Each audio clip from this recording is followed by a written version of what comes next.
বিশ্বনবী বললেন, খায়রুকুম মান তাআল্লামাল কুরআন ওয়া আল্লামা। তোমাদের মধ্য থেকে ওই ব্যক্তি আল্লাহর কাছে সবচাইতে বেশি সেরা, যে নিজে কোরআন শিখে অন্যরে শিখায়া দেয়।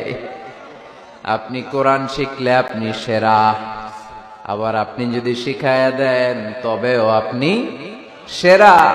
এজন্য কোরআন শিখানোর চেয়ে শ্রেষ্ঠ কাজ হয় না। আপনি যদি কাউরে শুধু সূরা ফাতিহাটা শিখান, কোন সূরা, ওই লোক যতবার জীবনে সূরা ফাতিহা পড়বে তার একটা পার্সেন্টেজ সওয়াব আমলনামায় আপনার আছে না নাই?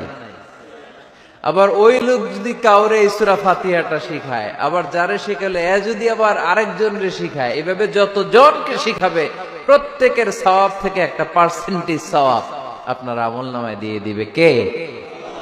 এজন্য কোরআন শিখবো, শিখাবো, শিখবো, শিখাবো। যারা কোরআন জানি না, কোরআন জেনে মরবো। No excuse will be granted that day. সেদিন কোনো অজুহাত আল্লাহ গ্রহণ করবে না।